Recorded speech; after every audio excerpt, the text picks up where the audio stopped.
എല്ലാവർക്കും എൻ്റെ പുതിയൊരു വീഡിയോയിലേക്ക് സ്വാഗതം. മേ ബി എന്നെ എല്ലാവരും മറന്നു പോയിട്ടുണ്ടാകും, കാരണം ഞാൻ കുറേ നാളായി വീഡിയോ ചെയ്തിട്ട്. നിങ്ങൾ എൻ്റെ വീഡിയോ ലിസ്റ്റ് നോക്കുകയാണെങ്കിൽ മേ ബി ഇറ്റ്സ് 1 month മുമ്പാണ് ഞാൻ വീഡിയോ ചെയ്തത്. അപ്പോൾ എന്നെ ഞാൻ എല്ലാവർക്കും ഒന്നുകൂടെ പരിചയപ്പെടുത്തി തരാം. ഞാൻ Ramya Sanjay. This is my health buddy Malayalam YouTube channel, only for tips.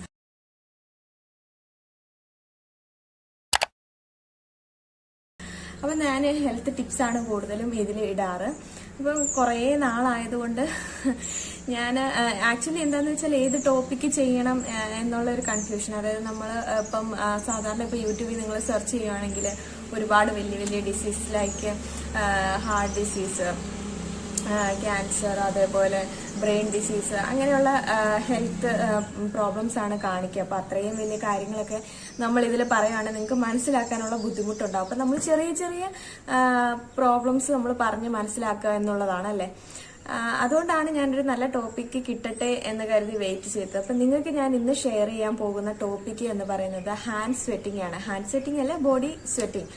അപ്പം മെയിനായിട്ട് ഞാൻ സ്പെസിഫൈ ചെയ്ത് പറയുന്നത് ഹാൻഡ് സ്വെറ്റിംഗ് ആണ്. അത് നോർമലി ഹാൻഡ് സ്വെറ്റിംഗ് ഫേസ് ചെയ്യുന്ന ഒരുപാട് പേരുണ്ട് അല്ലേ.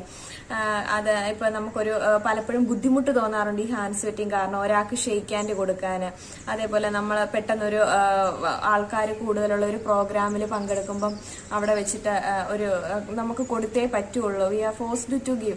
അപ്പം നമുക്ക് കൊടുക്കാതിരിക്കാനും പറ്റില്ല. ആ ഒരു സിറ്റുവേഷനിൽ നമ്മുടെ കൈ സ്വെറ്റിംഗ് ആണെങ്കിൽ വി ഗെറ്റ് ടെൻസ്ഡ്, നമ്മൾ സ്ട്രെസ്ഡ് ആവും. അപ്പൊ അങ്ങനെയുള്ള കുറച്ച് സിറ്റുവേഷൻസ് ഉണ്ടാവാറുണ്ട്. അപ്പൊ അങ്ങനെയുള്ള ഈ ഹാൻഡ് സ്വെറ്റിങ്ങിനെ കുറിച്ചാണ് നിങ്ങൾക്ക് ഞാൻ ഇന്ന് പറഞ്ഞുതരാൻ പോകുന്നത്. ഹാൻഡ് സ്വെറ്റിംഗ് എന്ന് പറയുമ്പോൾ നോർമലി നമുക്ക് സ്വെറ്റിംഗ് ഉണ്ടാകുന്നത് എപ്പോഴൊക്കെയാണ്? നമ്മളൊരു വോക്കിങ്ങിന് പോകുമ്പോഴോ, ഒരു ചൂടത്തിറങ്ങുമ്പോഴോ, അല്ലെങ്കിൽ ഒരു എക്സസൈസ് ചെയ്യുന്ന സമയത്ത്, ഇങ്ങനെയുള്ള സമയങ്ങളിലാണ് കൂടുതൽ നമ്മുടെ ബോഡി സ്വെറ്റ് ആകുന്നത്, അല്ലെങ്കിൽ നമ്മുടെ കൈകൾ സ്വെറ്റ് ആകുന്നത് അല്ലെ. പക്ഷേ ഹാൻഡ് സ്വെറ്റിംഗ് നമ്മൾ ഒരു രോഗമായിട്ട് കാണിക്കപ്പെടുന്നത് നോർമൽ സമയത്ത്, നമ്മൾ വെറുതെ ഉറങ്ങുമ്പോൾ, വെറുതെ ഇരിക്കുമ്പോൾ, ഒന്നും ചെയ്യാതിരിക്കുന്ന സമയത്ത് നമ്മുടെ ബോഡി സ്വെറ്റ് ആവും, നമ്മുടെ കൈകൾ സ്വെറ്റായിട്ട് കൈ വിയർത്തൊഴുകുന്നു. ഇങ്ങനെയുള്ള സിറ്റുവേഷൻസിനെയാണ് നമ്മൾ പറയുന്ന ഒരു പേരുണ്ട്, ഹൈപ്പർ ഹൈഡ്രോസിസ്. അതായത് ഹൈപ്പർ കൂടുതലായിട്ട് സ്വെറ്റ് ആകുക, അതാണ് ഹൈപ്പർ ഹൈഡ്രോസിസ്. ഈ ഹൈപ്പർ ഹൈഡ്രോസിസ് ഉണ്ടാവാനുള്ള കാരണങ്ങൾ എന്ന് പറയുന്നത് നമുക്ക് രണ്ടായിട്ട് തിരിക്കാം. ഒന്ന് നമുക്ക് പ്രൈമറി എന്നും ഒന്നിനെ നമുക്ക് സെക്കൻഡറി എന്നും പറയാം. പ്രൈമറി കോസസ് എന്ന് പറയുന്നത് നമ്മുടെ സ്വെറ്റ് ഗ്ലാൻസിലേക്ക് താളം തെറ്റിയുള്ള സിഗ്നൽസ്, അതായത് സ്വെറ്റ് ഗ്ലാൻസ് നോർമലായിട്ട് സിഗ്നൽസ് കൊടുക്കാറുണ്ട്. നിങ്ങൾ എക്സസൈസ് ചെയ്യുന്ന സമയത്ത്, വോക്കിംഗ് ചെയ്യുന്ന സമയത്ത് മാത്രം സ്വെറ്റ് ആകുക എന്നുള്ളത് നിങ്ങൾക്ക് മനസ്സിലാകാൻ വേണ്ടിയിട്ടാണ് ഞാൻ ഇങ്ങനെ പറഞ്ഞിരുന്നത്. ഈ സ്വെറ്റ് ഗ്ലാൻഡിലേക്കുള്ള സിഗ്നൽസ് താളം തെറ്റി സിഗ്നൽസ് കൊടുക്കും. നമ്മൾ വെറുതെ ഇരിക്കുന്ന സമയത്തൊക്കെ സിഗ്നൽസ് കൊടുക്കുമ്പോൾ സ്വെറ്റ് ആവാൻ തുടങ്ങും. അതാണ് പ്രൈമറി ആയിട്ട് തിരിക്കുന്നത്.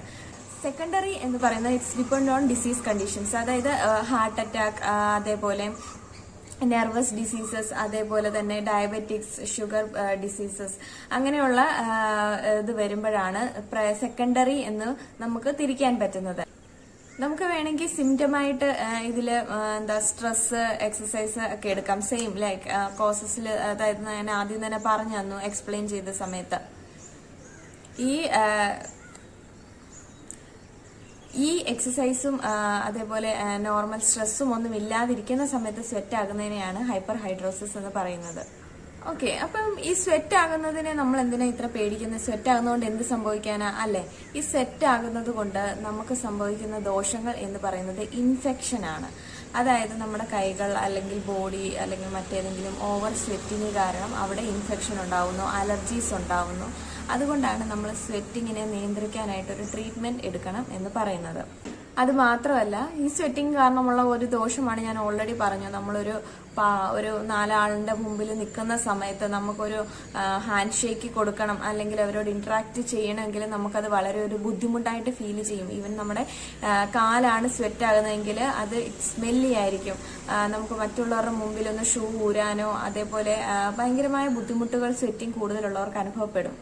അപ്പൊ നമുക്ക് ഈ സ്വെറ്റിങ്ങിനെ പ്രൈമറി ആണോ സെക്കൻഡറി ആണോ എന്ന് എങ്ങനെ മനസ്സിലാക്കാൻ പറ്റും? ഞാൻ പറഞ്ഞു തന്നല്ലോ, പ്രൈമറി എന്ന് പറയുന്നത് നമ്മുടെ നോർമൽ സ്വെറ്റ് ഗ്ലാൻസിലേക്കുള്ള സിഗ്നൽസിന്റെ താളം തെറ്റുന്നതും, സെക്കൻഡറി എന്ന് പറയുന്നത് ഏതെങ്കിലും ഡിസീസ് കണ്ടീഷനാണ്.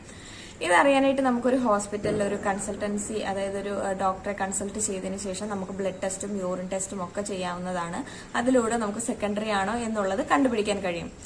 അഥവാ ഇത് പ്രൈമറി ആണെങ്കിൽ ഇത് ട്രീറ്റ്മെന്റ് വേണ്ട, അതായത് സ്വെറ്റ് ഗ്ലാൻഡിലേക്കുള്ള റോങ് സിഗ്നൽസ് കാരണം ഉണ്ടാകുന്നതാണെങ്കിൽ നമുക്ക് അലൂമിനിയം ക്ലോറൈഡ്, ഗ്ലൈക്കോപൈറലേറ്റ് ഇതൊക്കെ നമുക്ക് എടുക്കാവുന്നതാണ്. എന്നിട്ടും മാറുന്നില്ല എന്നുണ്ടെങ്കിൽ ഒരു നല്ല സർജനെ കണ്ടിട്ട് നമുക്ക് സർജറീസിലേക്കും മൂവ് ചെയ്യാവുന്നതാണ്. പിന്നെ കൂടാതെ നമുക്ക് ആന്റി പെർസ്പിരന്റ് യൂസ് ചെയ്യുന്നതാണ്. ഇനിയിപ്പോൾ നിങ്ങൾ ഹോം റെമഡീസ് ആഗ്രഹിക്കുന്നവരാണെങ്കിൽ ബേക്കിംഗ് സോഡ യൂസ് ചെയ്യുന്നതാണ്. ബേക്കിംഗ് സോഡ എങ്ങനെയാണ് യൂസ് ചെയ്യുന്നതെന്ന് ചോദിച്ചാൽ കുറച്ച് വെള്ളം നനച്ച് പേസ്റ്റ് ആക്കിയതിന് ശേഷം കയ്യിൽ ഇങ്ങനെ നന്നായിട്ട് ഇങ്ങനെ തേച്ച് കൊടുക്കുക. കൈയുടെ ഇങ്ങനെ പുറത്തൊക്കെ കഷത്ത് തേച്ച് കൊടുക്കുക.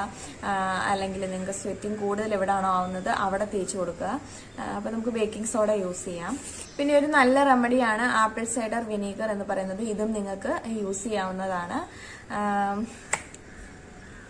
ഓക്കെ, അപ്പം ഇതാണ് നിങ്ങൾക്ക് ഞാൻ ഷെയർ ചെയ്യാൻ ആഗ്രഹിച്ചിരുന്നത്. സ്വെറ്റിംഗ് എന്ന് പറയുന്നത് എല്ലാവർക്കും ഒരു ബാഡ് ആയിട്ട് ഫീൽ ചെയ്യുന്ന ഒന്നാണ്. അപ്പോൾ എൻ്റെ ഈ വീഡിയോ നിങ്ങൾക്ക് ഇഷ്ടപ്പെട്ടെങ്കിൽ സബ്സ്ക്രൈബ് ചെയ്യുക, സപ്പോർട്ട് ചെയ്യുക, ബെൽ ബട്ടൺ അമർത്തുക, ഷെയർ ചെയ്യുക. നിങ്ങൾക്ക് എന്തെങ്കിലും സജഷൻസ്, അതായത് ഇപ്പം ഞാൻ ടോപ്പിക്സിന് വേണ്ടി കുറേ സെർച്ച് ചെയ്യാറുണ്ട് എന്ത് ടോപ്പിക്സ് തരണം എന്നുള്ളത്. അപ്പം നിങ്ങൾക്ക് നല്ല ടോപ്പിക്സ് ഒക്കെ ഉണ്ടെങ്കിൽ എൻ്റെ കമൻറ്റ് ബോക്സിൽ ഇടുക. ഡെഫിനറ്റ്ലി ഞാൻ ഇതിൽ കാണിക്കുന്നതായിരിക്കും. അപ്പം നിങ്ങൾ അത് ചെയ്യുക. അപ്പോൾ പുതിയൊരു വീഡിയോ ആയിട്ട് കാണുന്നവരെ ബൈ ബൈ.